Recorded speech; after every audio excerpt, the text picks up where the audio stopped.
Hello दोस्तों, राजस्थान कर्मचारी चयन बोर्ड द्वारा 10 भर्तियों को लेकर बहुत महत्वपूर्ण नोटिस है वो जारी किया गया है। इसमें एलडीसी पशु परिचर के साथ बाकी 8 भर्तियां भी शामिल है। अगर आपने इस 10 में से किसी एक का भी आवेदन किया है तो ये वीडियो आप ही के लिए है, ध्यान से देख लेना, अन्यथा कल को आपके ऊपर एफआईआर है वो हो सकती है।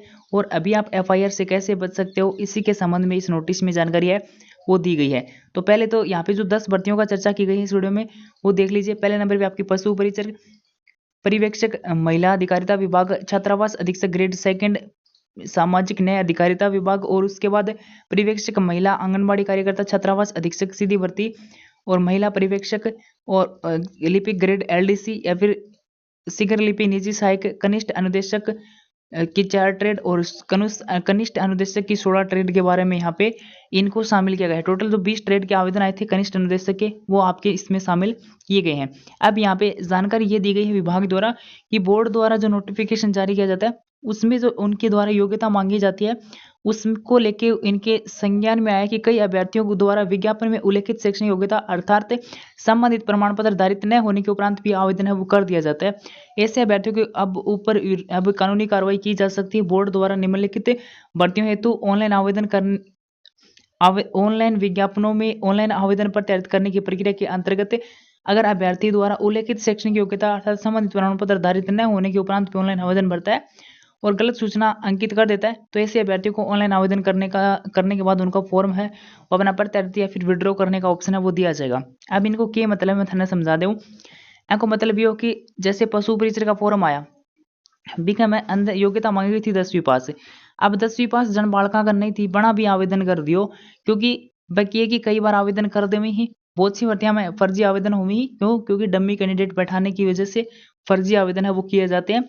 और कुछ ऐसे भी स्टूडेंट होते हैं जो अपेयरिंग में होते हैं ये सोच देते हैं कि गलत जानकारी फिल करके आप फॉर्म भर देगा और आप एग्जाम दे देंगे और एग्जाम देने में आपको केस आवा है एक बार ट्राई तो कर लेगा एग्जाम देके तो देख लिया तो वह बात है वो थारी अब कौन सा लगी। यहाँ पे स्पष्ट रूप से विभाग ने बोला है कि जैसे कोई भी भर्ती के अंदर आपकी जो योग्यता है अगर आपने 10th की जानकारी गलत फिल कर दी, 12th की जानकारी गलत फिल कर दी या फिर आपने बीए वगैरह की जानकारी गलत फिल कर दी ग्रेजुएशन की तो आप अपना समय रहते फॉर्म वापस कर लीजिए। वापस करने को मतलब यहाँ पे दे रखा विड्रॉ।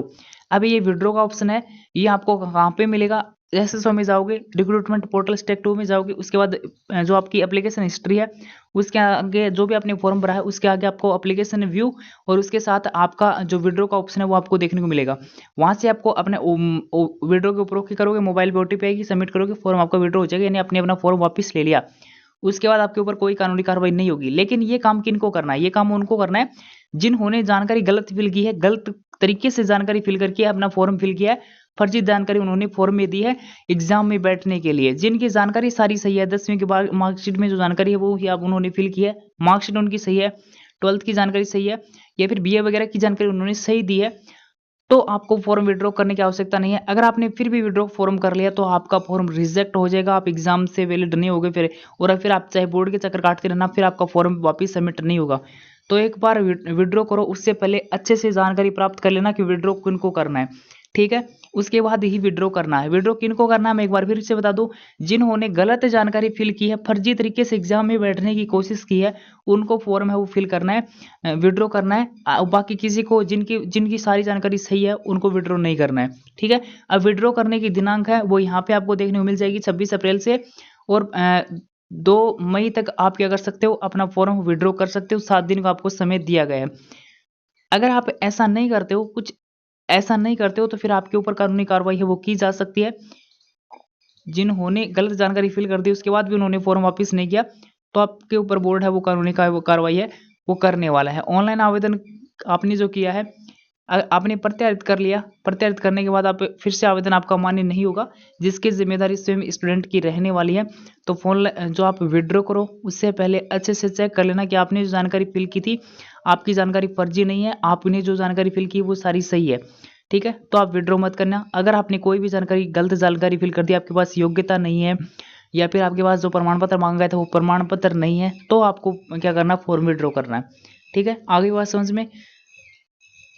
अब जिन्होंने गलत जानकारी फिल कर दी उनके बाद भी उन्होंने फॉर्म विड्रॉ नहीं किया उनके ऊपर बोर्ड है वो कानूनी कार्रवाई करने वाला है। फिर बाकी किसी के ऊपर कानूनी कार्रवाई नहीं होगी, ठीक है।